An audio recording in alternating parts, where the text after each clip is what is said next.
a dar la bienvenida a doña Consuelo, que está con nosotros este miércoles vía Zoom. ¿Cómo está usted, doña Consuelo? Buenos días, Julio. Buenos días, creo que estás tú solo ahí ahora mismo, ¿verdad? Aquí está Lenchi Vargas. Ay, Lenchi, es que no los estoy viendo. Eury Cabral. Mi querida Consuelo, un abrazotote. Que ellos no han entrado a Zoom, pero ellos están aquí. Sí, Dios la bendiga mucho, doña Consuelo. Gracias, pero dile a Eury que me debe una.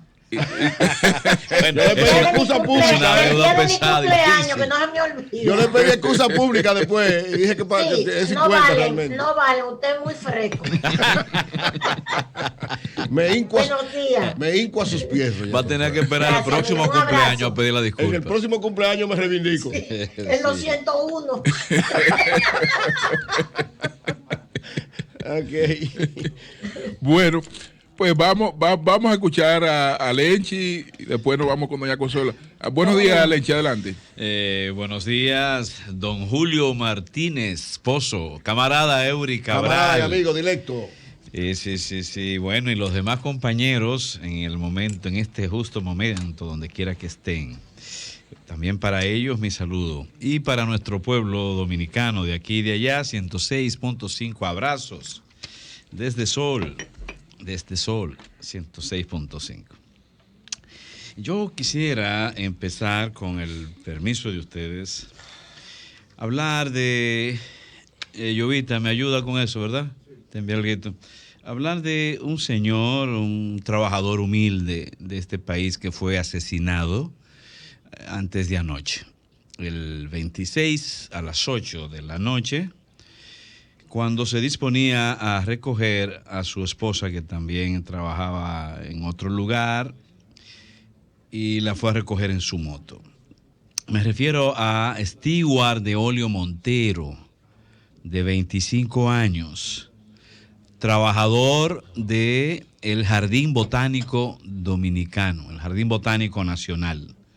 Trabajaba en el departamento de botánica, en el banco de semillas del jardín. Una persona joven que fue asesinado simple y llanamente para quitarle la motocicleta que había comprado con muchísimo esfuerzo, me cuenta el director del departamento de botánica, biólogo investigador Brígido Peguero.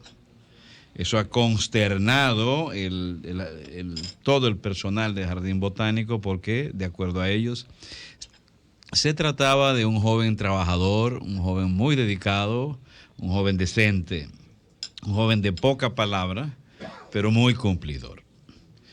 Este es un acontecimiento más que enluta a la familia dominicana, que enluta a la sociedad dominicana, una manifestación más de la falta de seguridad en la que viven los ciudadanos de nuestro país penosamente.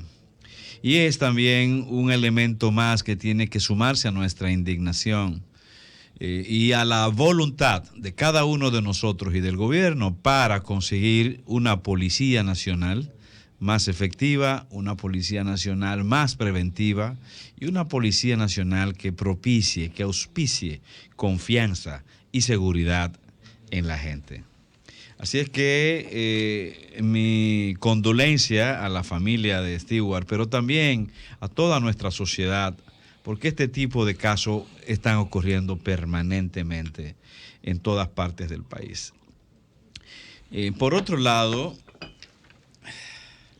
quisiera yo también referirme un poquito a esto que hoy celebra el pueblo dominicano. Abril es un mes lleno de gloria, es un mes lleno de historia.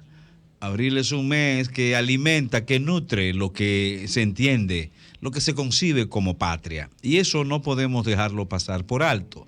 Más cuando se trata de justo abril, es decir, aquel mes histórico que consagran los hechos políticos más trascendentales que República Dominicana conozca después de la restauración del siglo antepasado. Entonces, Hoy, 28 de abril, camarada Euro, usted recuerda que siempre celebrábamos, siendo usted y yo dirigentes estudiantiles. Hoy es un día nefasto para la historia y patriótico para el pueblo dominicano. Pero al mismo tiempo es un día también de gloria para el pueblo dominicano, porque ya sabemos que el 24 ocurrió la sublevación de militares y del pueblo demandando el retorno de Juan Bosch al gobierno de República Dominicana, que ya había sido destituido en golpe de Estado en el año 63. Y bueno, ya de eso hemos hablado bastante.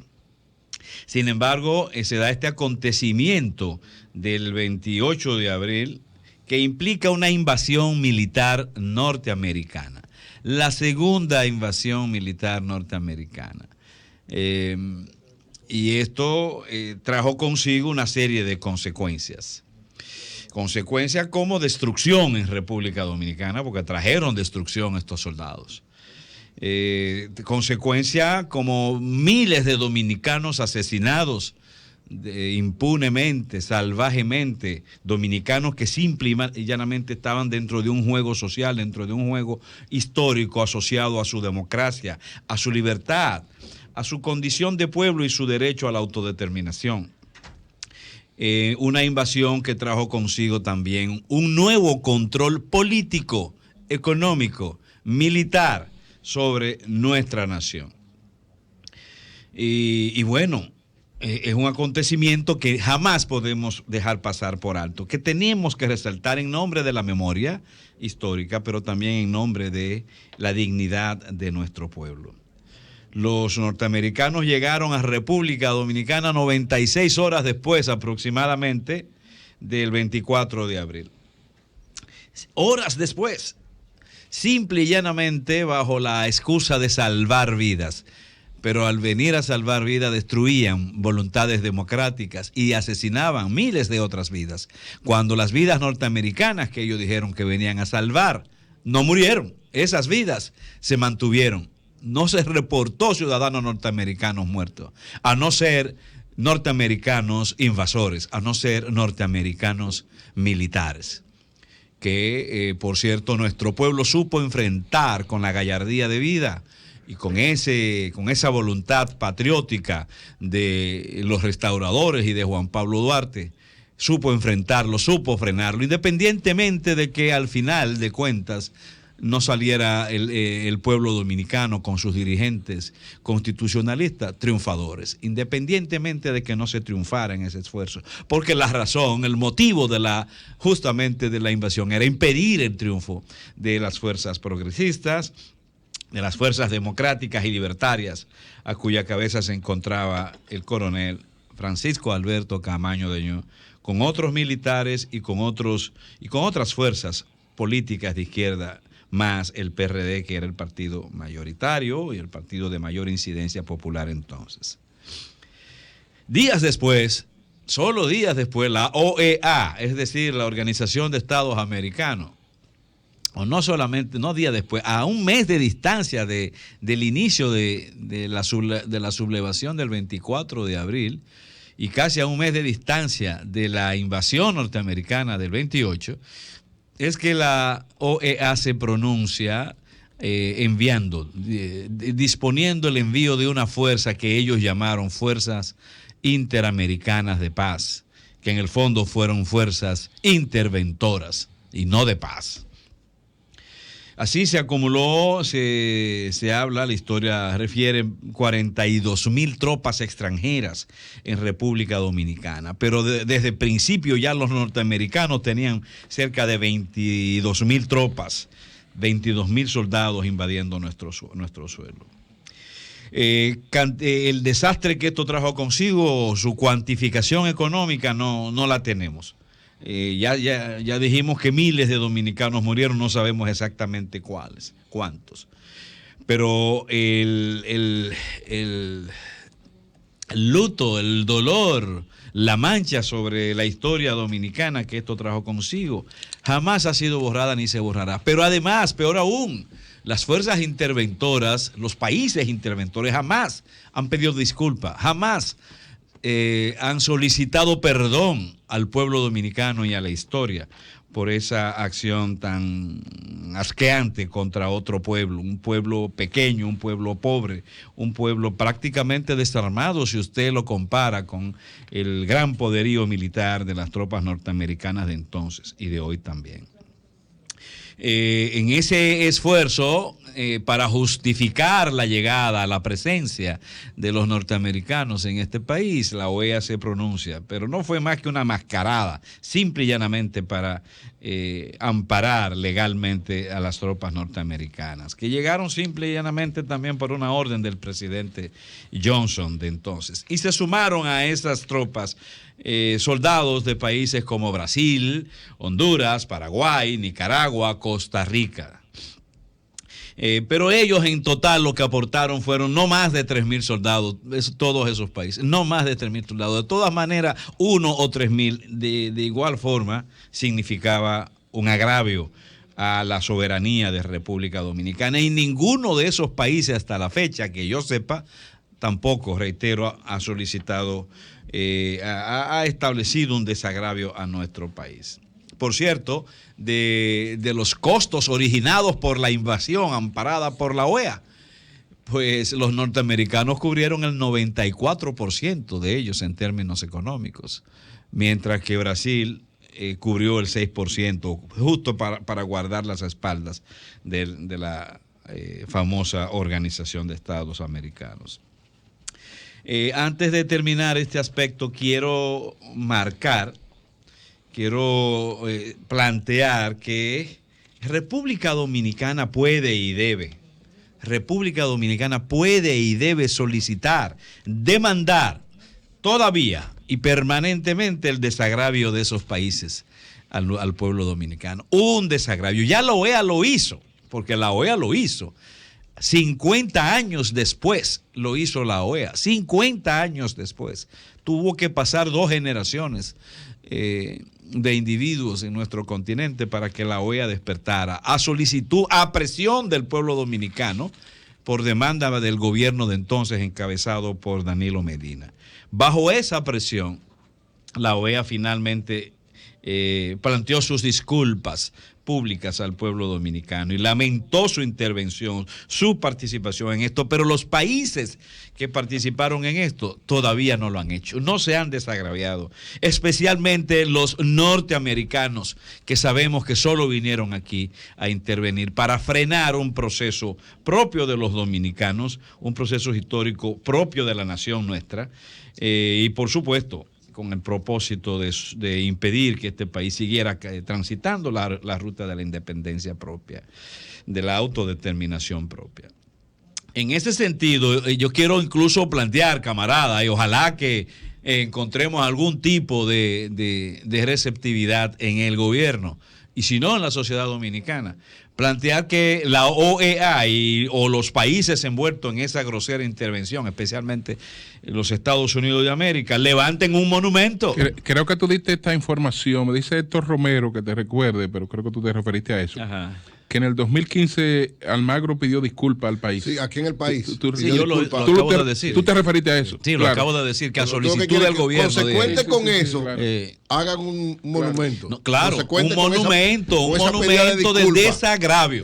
Que se llame exactamente así. Que no se quede solo en palabras. Este país necesita un gran monumento, porque eso cambió la historia de República Dominicana. Esa invasión la cambió. Y nos impuso un gobierno en el 66, también un gobierno señalado por las tropas norteamericanas, porque aquí hubo elecciones el 1 de junio del año 66. El 1 de junio. Todavía están contando los votos. Todavía están contando los votos. Y es cierto, no está, Eury lo que dice no es chanza, porque las urnas andaban, yo lo recuerdo como niño, cuando yo era un muchacho. Las urnas andaban por los ríos, flotando en los ríos. Lo recuerdo perfectamente. Y las quejas de Juan Bosch en ese entonces, que de nuevo le impidieron ganar. Con tropas norteamericanas, con tropas extranjeras interviniendo el país, se organizó unas elecciones. Y de hecho, no fueron elecciones. Fue un presidente señalado por las tropas invasoras. Como dije, la suerte de República Dominicana varió, cosa que empezó a ocurrir en el año 63 con el golpe de Estado a Bosch y que se profundiza más ese giro histórico con la intervención norteamericana. Entonces este país necesita que se levante un monumento de desagravio, un monumento de desagravio y en honor a la autodeterminación, en honor al respeto a la libre determinación de los pueblos. Un monumento grande, inmenso, que sirva de vergüenza y de advertencia a los países interventores. Tú sabes que por ley, hay una ley que establece que hoy es el día de la no agresión a los pueblos. Fue impulsada por Manuel Jiménez cuando era el diputado en el Congreso y la aprobó. O sea, hoy es el día de la no agresión a los pueblos por una decisión del Congreso Nacional que fue impulsada por Manuel Jiménez. Excelente, pero en este caso tiene que ¿para qué sirve esa ley? Bueno, por lo menos para recordar lo que debería hacer. Se van a hacer varias actividades que rechazando la intervención una militar decisión de la de la ONU, o de la ONU. Una ley nacional. Claro. Bueno, pero ¿qué lo importante es que hoy sea día de la no agresión porque fuimos agredidos este día. O sea, tiene valor para hacer muchas actividades que se están haciendo. La UAS, la Comisión de Efemérides de Patria. Pero ya de por sí estamos conmemorando una intervención militar. Sí, pero no había ley. Esa es una ley. O sea, ¿por qué se lleva esa ley? Porque no había ley. Se celebraba y condenábamos, pero no había oficialmente. Una ley que con ella lo mismo. Vale la ley y es bueno. ¿Pero para qué? Para hacer actividades, para recordar. Y como quiera no hacemos actividades. No, la yo te digo oficialmente, antes lo hacíamos, lo que estábamos en contra de la intervención, ahora es oficial. Es como un compromiso del país, del Estado, pero, ¿qué pasó, Julio? Tiene que irse más allá de la frontera. Dime, en el gobierno de Balaguer, ¿cuándo el gobierno hizo una actividad en contra de la intervención militar norteamericana? En el gobierno de Balaguer. Nunca. Todo lo contrario, que es una de las cosas que tenemos que resaltar. Por eso es esa ley. Esa presencia norteamericana llevó a Balaguer, pero Balaguer al mismo tiempo llevó al endeudamiento del país, justamente ¿con quiénes? Con los interventores. ¿Quiénes financiaban los préstamos internacionales? Básicamente, los mismos interventores posteriormente, porque de eso es que se trata. Nos ocupan y después nos dominan y después hay que pagarle. Pero ellos en lugar de pagar, en lugar de saldar. Balaguer tengo entendido que ganó unas elecciones, pero Balaguer no aceptó. Balaguer no lo lleve por ahí, Lenchi. Balaguer no aceptó. Es decir, aquí de endeudamiento nunca. Otros. Sí. Una cosa que usted cree que no ganó elecciones, pero él no le impuso la invasión. Él fue unas elecciones. Sí, fueron unas elecciones, pero organizadas por ellos mismos. No fueron elecciones, fue un fraude, fue una barbaridad. Claro, los norteamericanos estaban invadiendo y lo pusieron. En fin, aquí así estamos. Ese es nuestro llamado para que exista un monumento grande, inmenso de desagravio. Estoy de acuerdo. Y de advertencia a los pueblos que ofenden y que agreden. Antes de terminar, Julio, más tarde quizá hablemos, porque tenemos la preocupación de algunos académicos, de organizaciones académicas, que quieren que nuestro estimado amigo Orlando Jorge retire aquella propuesta que designa al parque, lo que hoy se llama Eugenio María de Hostos, que sea designado con el nombre de Jack Veneno. Pero hay una revuelta entre los académicos justamente solicitando que eso no ocurra. Y quisiera que más tarde algunos académicos nos ayuden a discutir por qué no. ¿Por qué no? Bien, cambio fuera.